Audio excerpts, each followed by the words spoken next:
Well, Brian Kelly said when he was asked about adding depth into the transfer portal that they would be focusing defensively and on the offensive line. So, who do they have their eye on? Who's an option and who is no longer an option? All that plus so much more on today's edition of Locked on LSU. You are Locked on LSU, your daily podcast on the LSU Tigers. Part of the Locked On Podcast Network. Your team every day.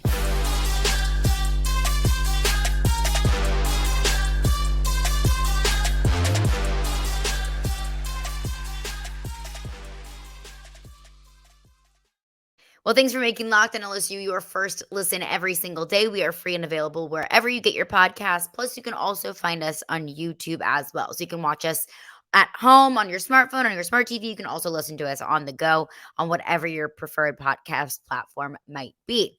My name is Caroline Fenton. I'm your host, as I am every single day. You can follow me on Twitter at CarolineFenton1. You can also follow along for podcast updates at Locked on LSU. However you listen, wherever you listen, however you keep up with the podcast, however you communicate with the podcast, just appreciate you for being here and always appreciate you for making Locked on LSU your first listen every single day. So Brian Kelly, when asked about the transfer portal, when asked about how they would approach this spring transfer portal period, he said they'd be looking to add depth pieces, not looking necessarily for a certified starter. If that turns out to be the certified starter, then great, then wonderful. Then you found a good piece, you found a solid option via the transfer portal that was able to come in and make a name for himself and get acclimated, understand the system, all those great things. Adding more depth is always a good thing. Adding starting caliber players, an even better thing as well. Brian Kelly said that they'd be focusing on the offensive line. He also said that they would be focusing defensively. Didn't specify exactly which defensive position he was talking about, but just defense. We can probably assume maybe defensive line. We can assume in the secondary, looking at the corner position and how many pieces they brought in via the transfer portal, looking at the safety position and some of the injuries that have been plaguing that position. Of course, we know Greg Brooks was in and out of spring practice, ultimately was out of the spring game with an ankle injury. We know that Major Burns also missed a majority of the spring with an injury as well. So you're looking at a lot of young guys that are filling in those safety spots.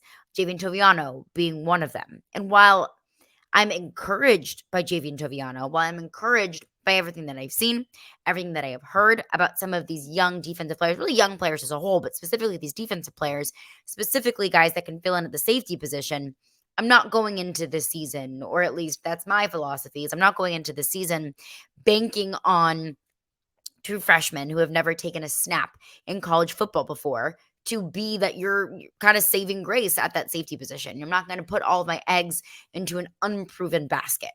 So that's what I'm thinking defensively is especially one of those positions that LSU is targeting in the transfer portal.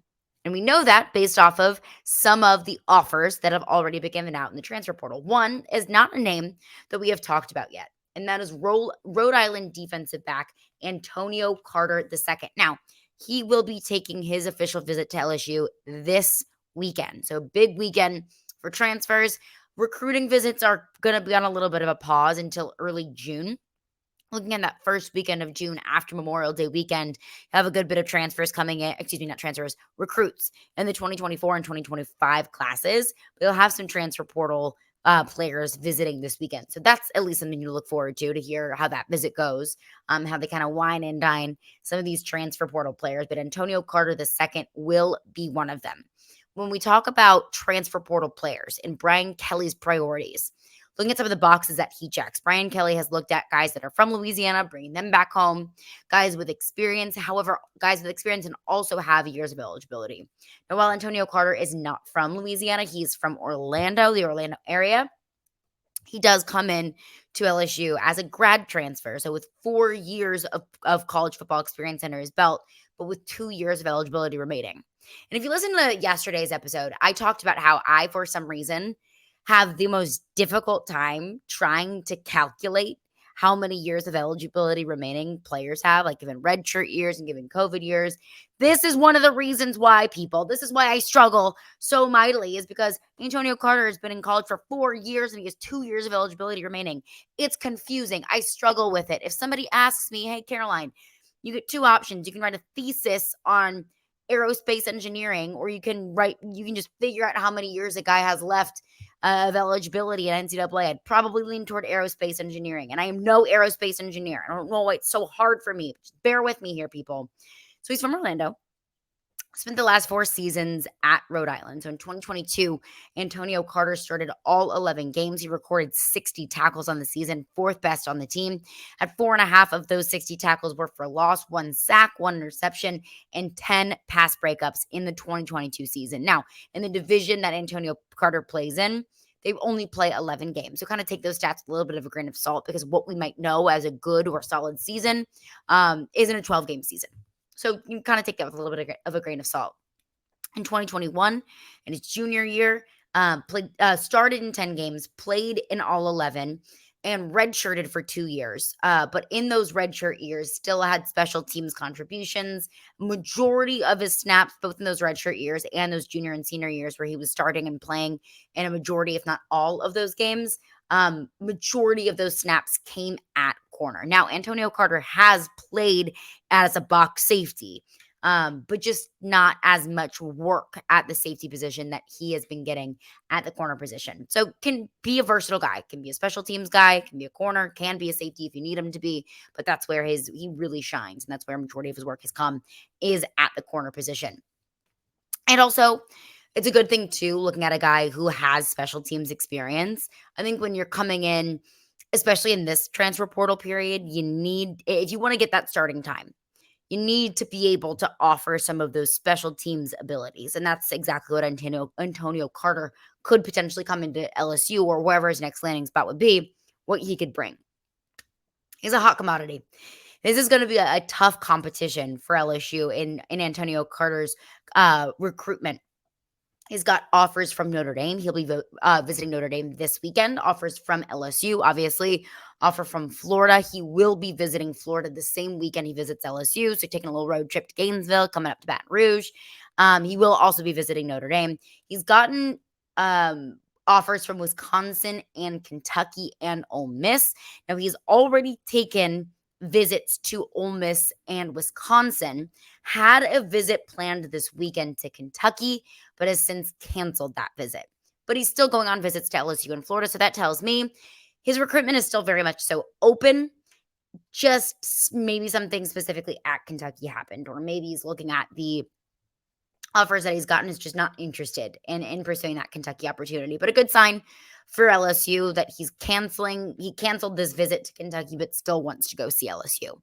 So it's going to be a very competitive recruitment. Florida, Notre Dame, Ole Miss, Wisconsin, I mean, they're all massive football programs. LSU, if they want to land Antonio Carter, is going to have to pull out the big guns.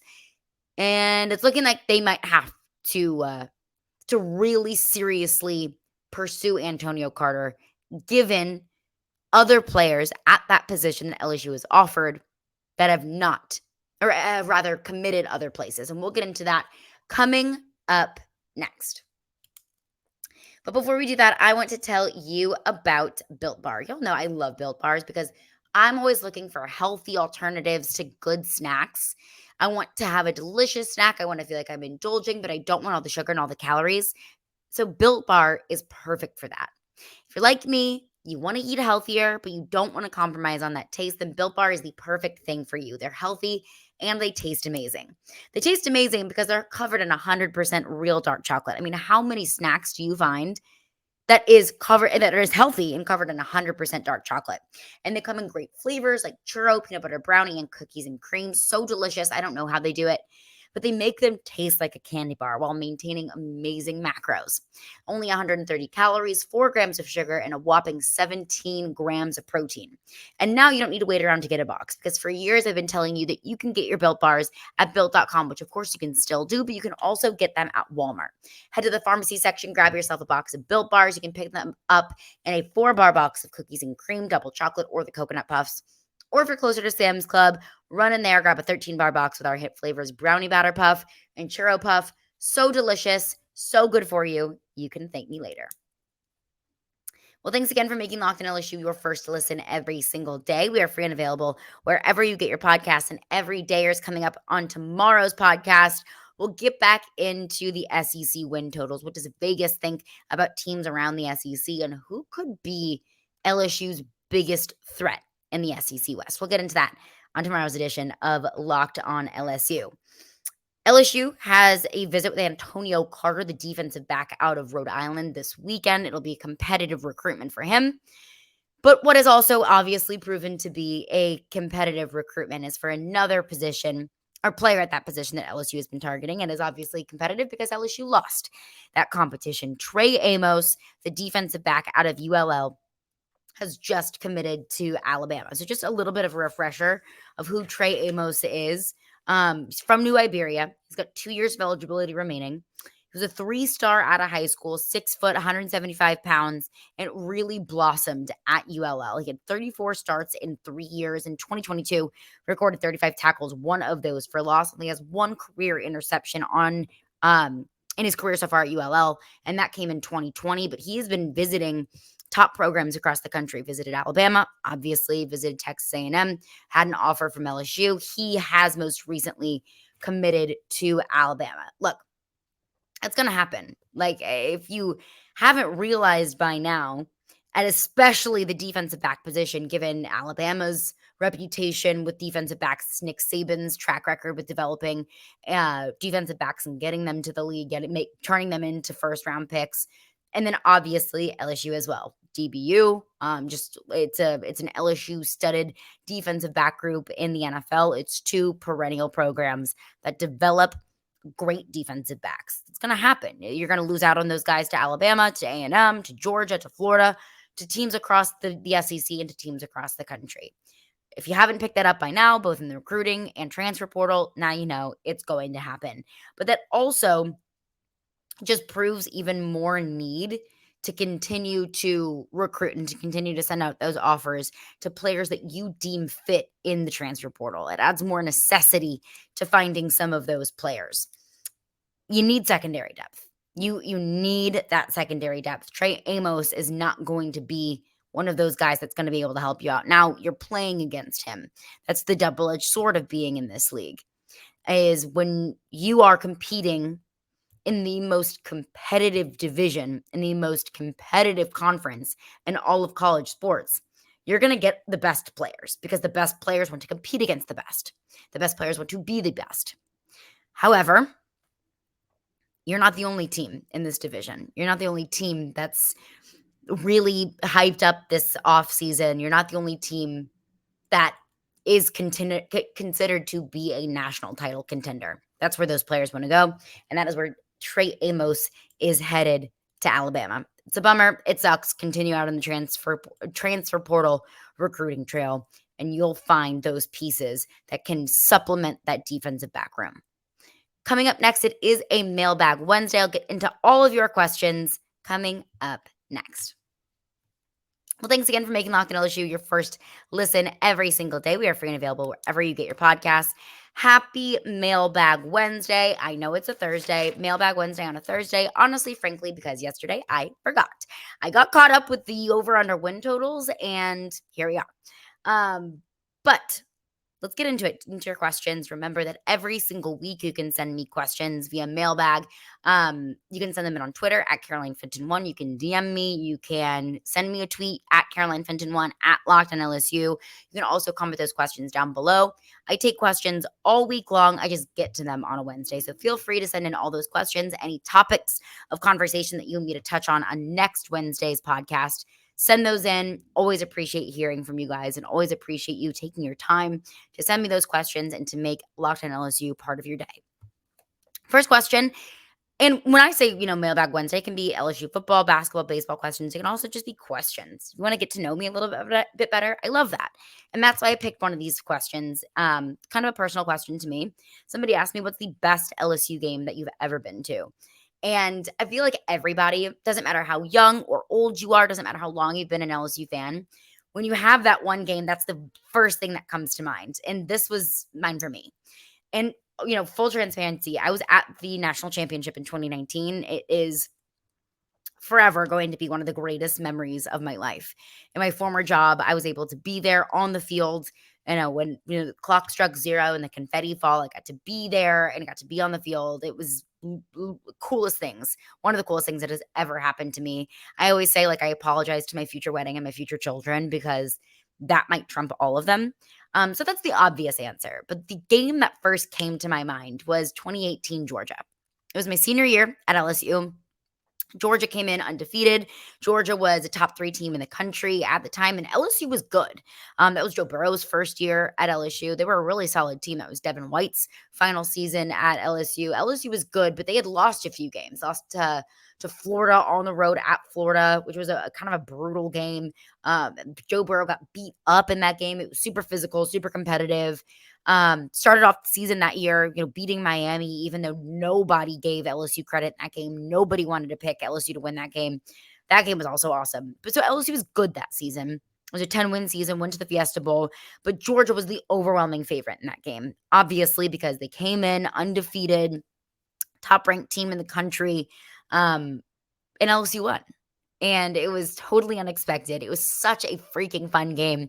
The band played neck. We stormed the field. And that was really before storming the field became cool. I feel like in the last couple of years, it's a big win. You storm the field. We stormed the field. LSU did when we beat Ole Miss, when we beat Alabama. Tennessee did when they beat Alabama. I feel like it's becoming kind of just a thing that you do. When we did it in 2018, back in my day, in 2018 when we beat Georgia, it really, storming the field was not as big of a thing.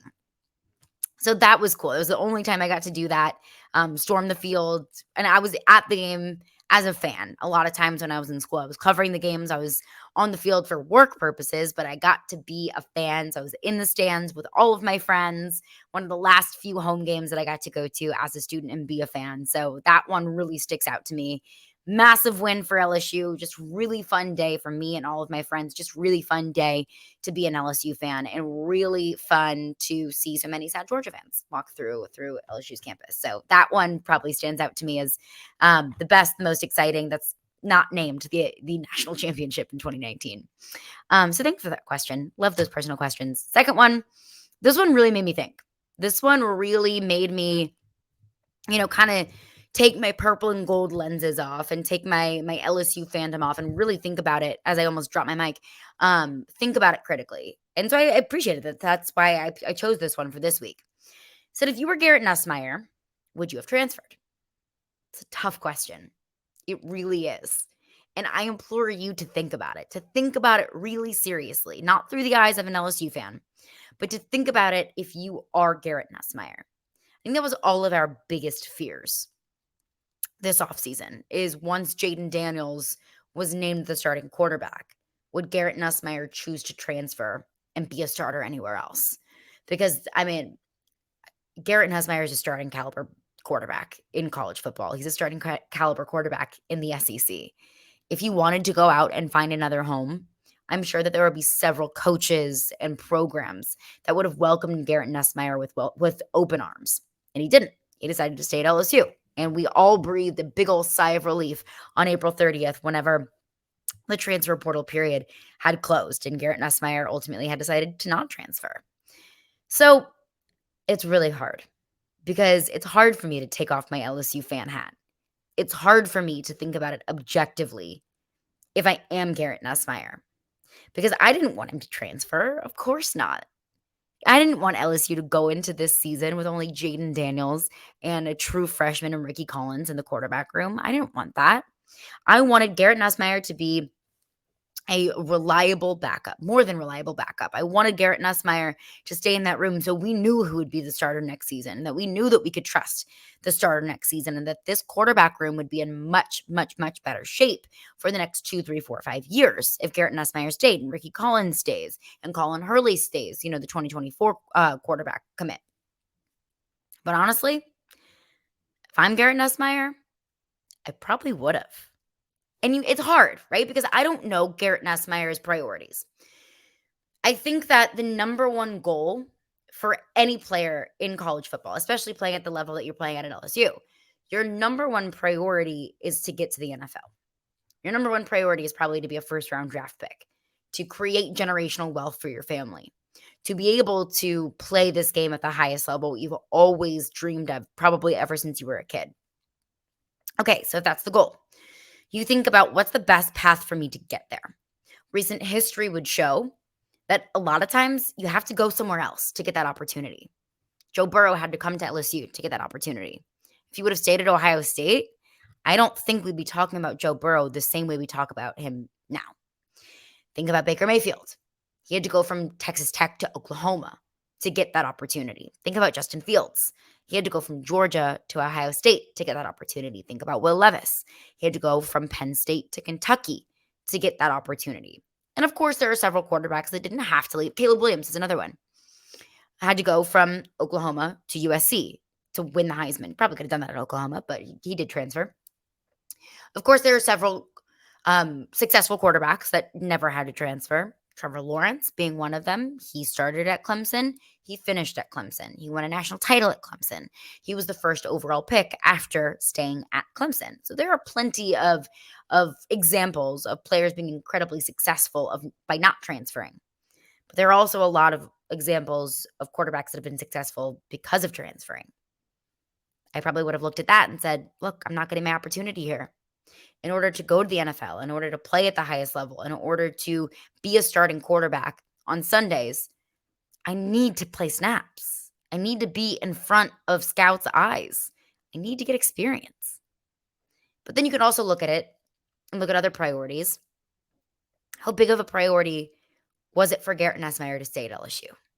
And I think that was a really high priority for him. That kind of loyalty is something that I admire so much in Garrett Nussmeier because it's not something that you see very often in college football these days. A lot of times, like I'll take Bo Nix, for example. Bo Nix grew up a huge Auburn fan. It was his biggest dream to play at Auburn, to be the starting quarterback at Auburn. And what a cool story that he did that. But even all of that considered, Bo Nix still had to transfer to Oregon to set himself up for success. And Bo Nix will be a fairly high draft pick next year. I don't know if he'll be a first rounder, but he'll be a second or third rounder in next year's NFL draft. That's really big. Would he have been able to get those opportunities at Auburn, considering all of the stuff that program has been through over the last couple of years? Maybe not.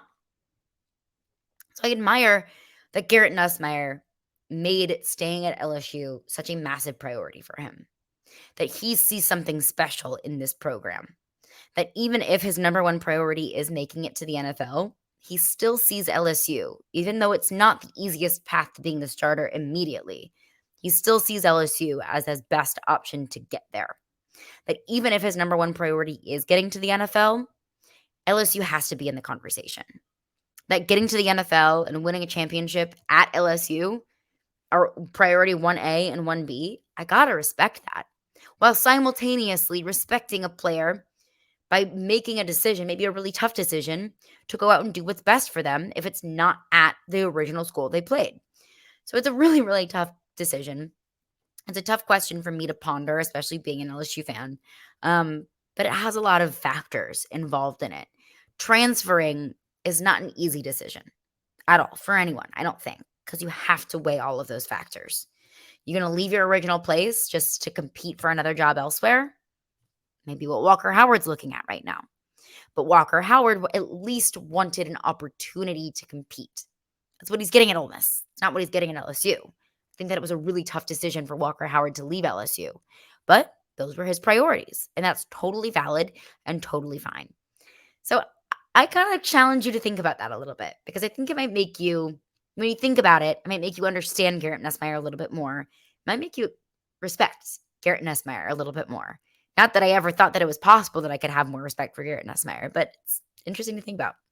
That's going to do it for me today. Thank you for making Locked On LSU your first listen every single day. Every dayers tomorrow on the podcast, more SEC win totals. I love it. I love discussing what Vegas thinks they have in store for SEC football this upcoming season. All of that coming up on tomorrow's episode of Locked On LSU.